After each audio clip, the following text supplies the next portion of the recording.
Good day, everyone. Desert Cootie, aka Ryan here, and welcome to my humble channel, where I discuss things that I want to talk about and do my best to inform and make light of certain aspects and topics that may or may not be cringy or just downright despicable. Today's topic is an absolute gusher of a disaster. I'm talking about the one, the only FFA, or better known as free-for-all.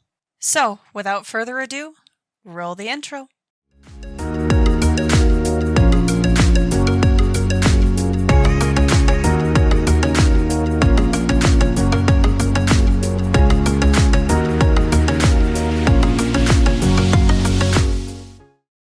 Before we begin, I must state that everything I say here is alleged information, and in no way am I stating that it is factual.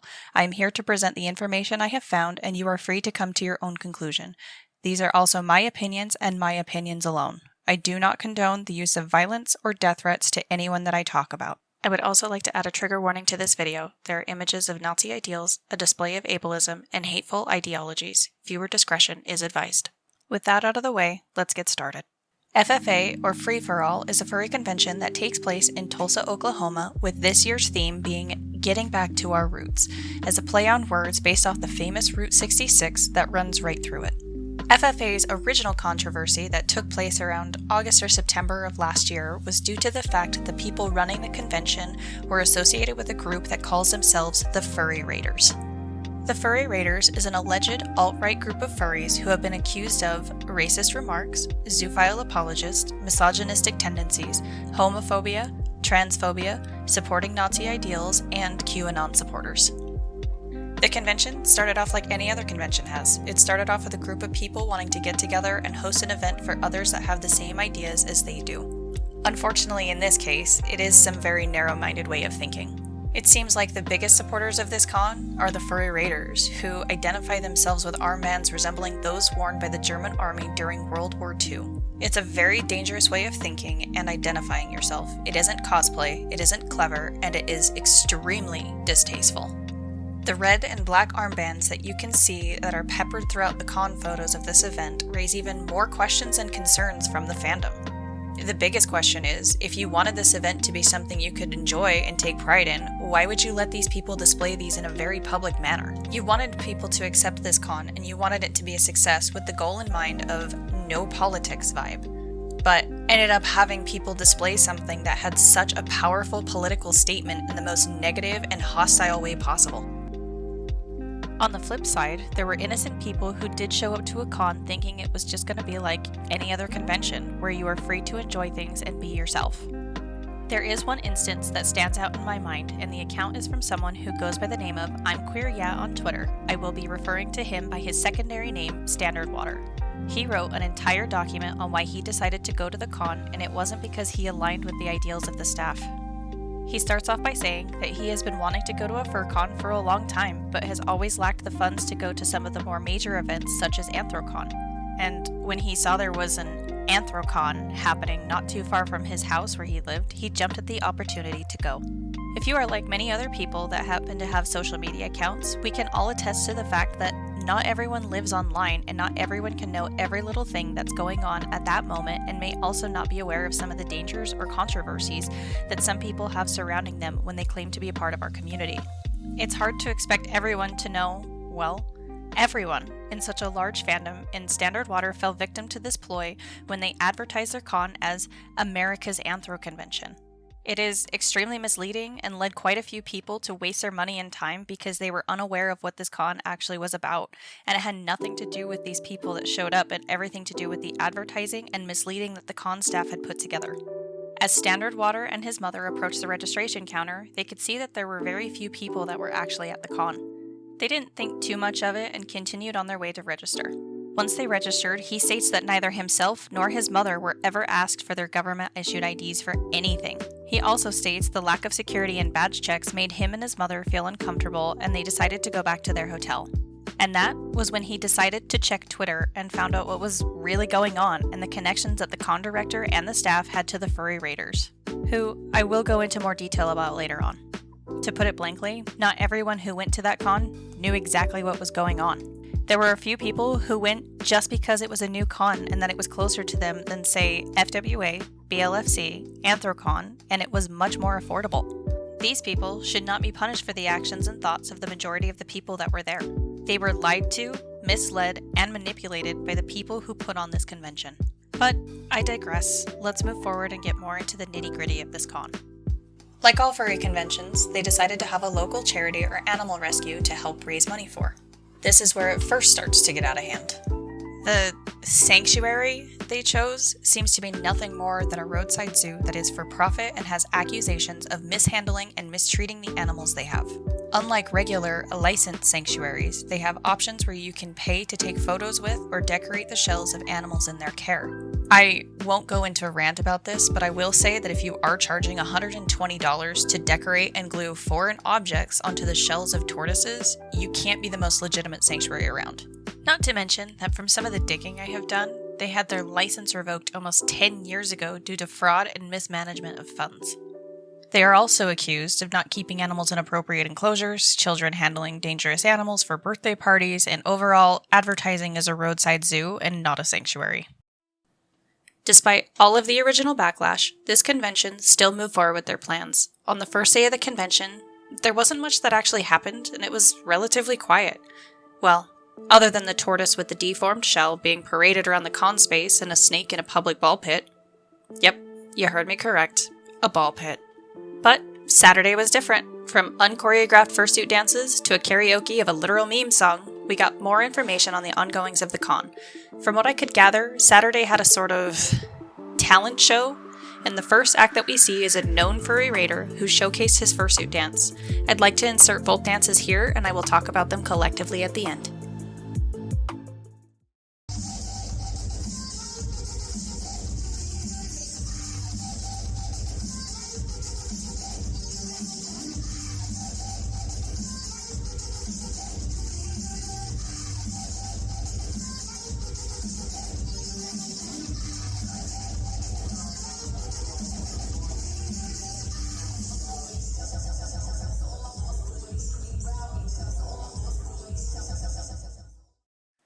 As a fursuit dancer myself, I can say that showing off your routine can be anxiety-inducing at times. There is so much work that goes into each and every routine for each dancer, and it takes up a lot of our time. And when we decide to compete at a convention, our weekend has to be planned around the prelims and the finals if we do make it that far.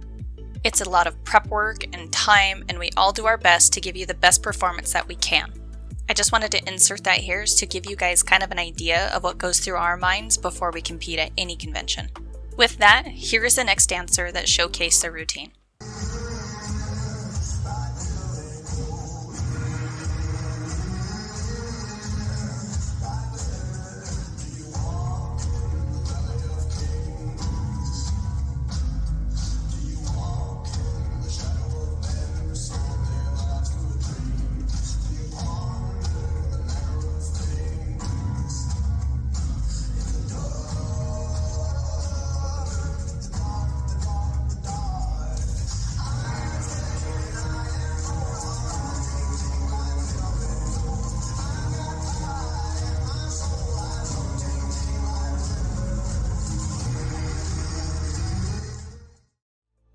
These two dances are not traditional. They're pretty basic from a technical standpoint, but as far as the actual dance and energy goes, I just have one question. Where is the passion for what you're doing? It kind of reminds me of people who just want to do this because they want to be popular and have absolutely no respect for what we as dancers do. We put on a performance and we give a little bit of ourselves up with every single routine. We want to show you who we are. We want to express who we are through our movements and storytelling. And honestly, I can't think of a single fellow dancer off the top of my head who is in it for the popularity. Being a dancer isn't about being known or being in the spotlight. It's about entertaining people and about offering up a piece of ourselves to the audience. It's a vulnerability that we want to express and share. Watching these seems like a mockery to what I do and what my fellow dancers do. It almost feels like they spit in our face and basically think what we do is easy. It isn't.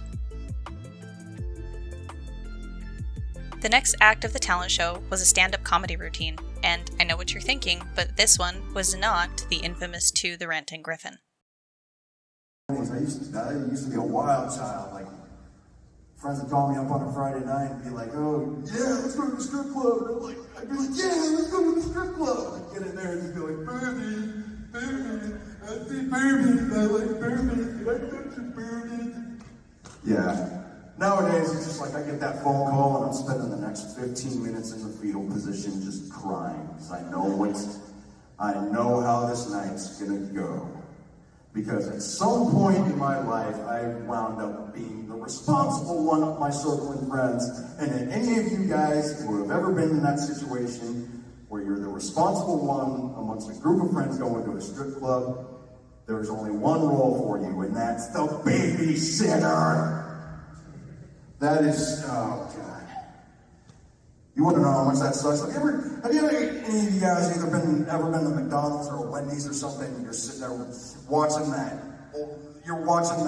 young woman with 4 kids, she's hyperactive kids, and she's just trying to wrangle them in and just trying to keep them from destroying the place. That's what it feels like. Now, don't get me wrong, I love stand-up comedy. I love a good laugh with some dark humor like many other people in the world. But to me, it felt like it had the same issue as the dance routines. There was no passion, there was no energy in the performance, or even in the crowd. Not to mention that they were just pretty terrible jokes. Like, they just weren't funny. During this whole little 2-minute clip, maybe 1 or 2 people laughed or even chuckled the entire time. And apparently, this thing was supposedly 10 minutes long. I have noticed a running theme with kind of this whole little talent show is that there's no passion, no energy or fire. Everything that makes a performance, no matter what it is. Anyway, let's move on to the next performance.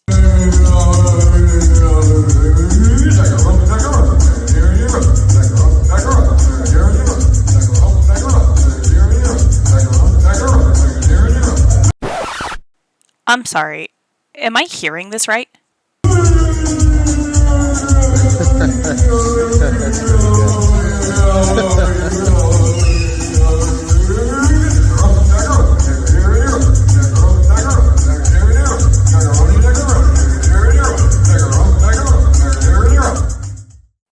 There are a lot of things that can be said about karaoke, and you either love it or hate it. I was speechless, to say the least, from this, and I had to listen to it a few times before I understood that it was indeed a meme song that I was hearing. Even for something as simple as karaoke, there was a lack of energy. For something that I'm assuming was meant to be funny, it was just flat. I would expect some form of energy to help bring the joke home, but again, there was none to give. Alrighty, so the next bit was Peace Wolf talking about herself and getting her start in the fandom. Well, hey guys, I hope you're enjoying the variety show so far. Thanks so much for coming. For those of you who may not know, I actually got my start in the furry fandom as an artist and an animator. My persona, Peace Wolf, she didn't really take shape or come to life until I started drawing. Until then, she was just a name that I used on the internet. But then I discovered this little freeware application to the DSi back in, when did it come out? 2009, I think? Yeah.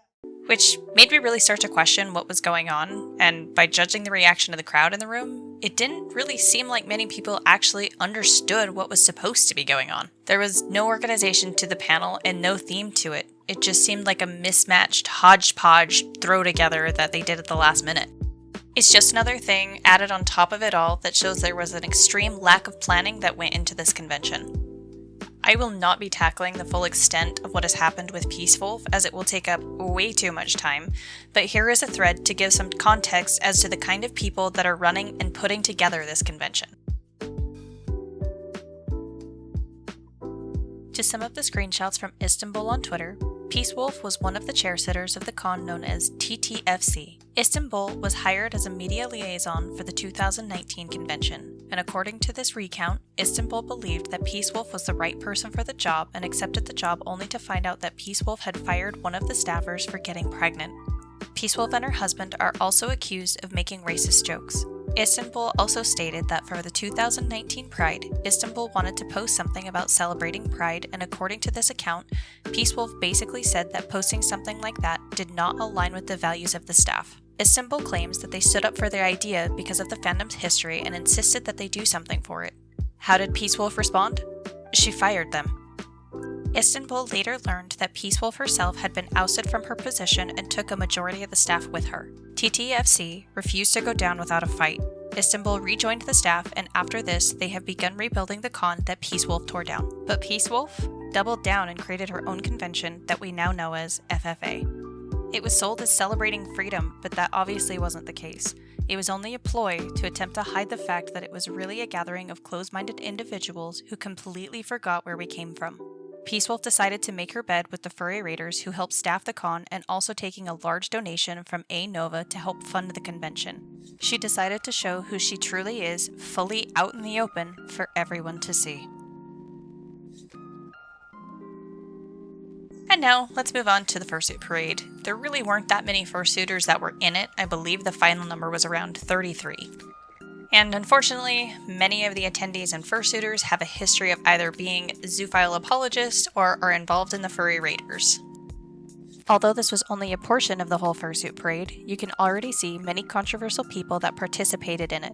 A Nova, Magnus, JSonFX, and Kaber to name a few. All of these individuals have been called out for abhorrent behavior such as zoophilia, hateful speech, pedophilia, among other things. Not seen in the parade, however, is the infamous Foxler. Foxler is one of the founding members and CEO of the Furry Raiders and has been banned from multiple events such as the Foxtrot Club and Denver. He has also been accused of grooming children, to one instance that he actually admitted to doing online where he knowingly engaged in sexual conduct over the internet with a 13-year-old girl. He also tried to get a 16-year-old girl to run away from home by enticing her with a puppy and money. He has also been heard saying that wearing a cute fox suit allows him to trap people and minors. He also admitted to having sexual contact with a dog as a teenager while expressing his desires to have sexual relationships with animals. This is obviously a very, very sick and twisted individual that should not be welcomed at any con space whatsoever. There were claims made that he was not supposed to be there, but then it was revealed that he was given a badge. Either way, this con allowed him into their space when he has absolutely no right to be in one. It was extremely irresponsible on FFA's part to allow him to be there. Chalk up another reason as to why this con had such backlash. Let's move on to a different rail of this chaos train, shall we? This is Magnus. Magnus has been around for a while, and he is most known for creating a fursuit based off of the Confederate flag. He has also made a knockoff suit of Lemonade Coyote, who passed too soon, for clout. And I don't want to bring too much attention to this, but for Braxton, someone who is a personal close friend of mine, I'm extremely disappointed to see this knockoff running around a con such as this, especially of somebody's character who isn't even located in the US. Not to mention, he's completely against the ideology that this con stands for. Magnus was also arrested and kicked out of MFF after he was originally banned. He was caught yelling racial slurs and overall harassment of congoers while ghosting the con.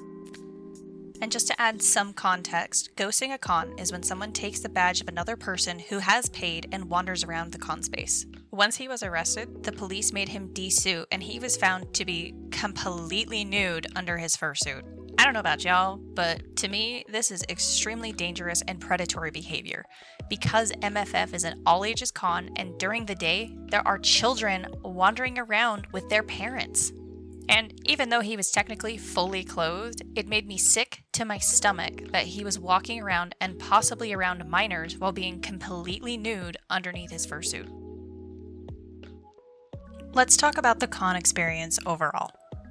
With everything that I have seen on Twitter, I started to ask myself, what did the attendees think of this con? And from what I gathered, it was a rather experience overall.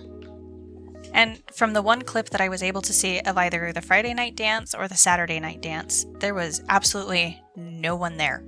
The con space was almost completely empty, and there were even panels that were avoided. The reason for this avoidance? It was found out to be a Furry Raiders pep rally. Not only is that extremely misleading, it also hammers down on the fact that this con was run by narrow-minded and hateful people. And even the guest of honor, who is supposed to be the shining light of this con, to the ranting Griffin, from what I saw, even the attendees were completely disappointed with his set.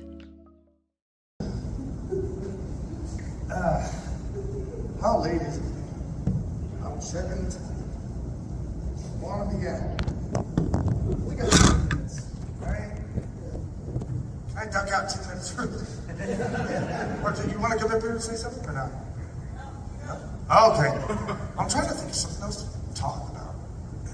I want to do the toaster one, but I can't remember. It seemed not put together with a lot of dead air, again, and from what I saw, it didn't even really look like he wanted to be there. He was checking the time, asking the audience to say some things, and was trying to figure out a way to fill the time. It followed the same energy that everything else did. Flat. I told you we would talk about it, so here we go. The infamous ball pit. From the looks of this thing, it was extremely sad. I, for one, got flashbacks of DashCon, but this one was somehow even more sad and depressing. There was this tiny, kiddie pool-sized ball pit in the center of an open hallway. And way off next to the wall, not anywhere close to the ball pit, was one sad party light on a table. I actually don't even know how to take this whole scene in, let alone that there's an actual ball pit at this convention. It's like everyone who put this con together thought that they were being funny or clever, and I really don't know how to feel about it and if it was a joke or not.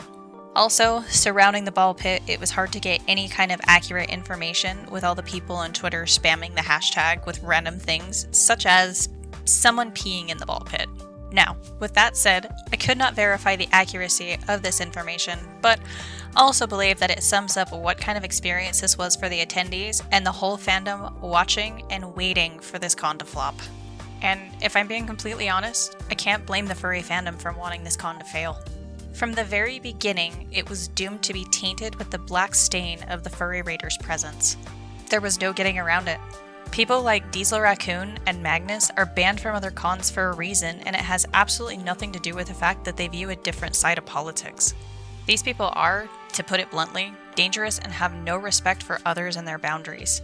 Diesel is known to be outspoken and has made some threatening remarks and has made some horrific statements against the black community. Nova is the administrator of the furry raiders.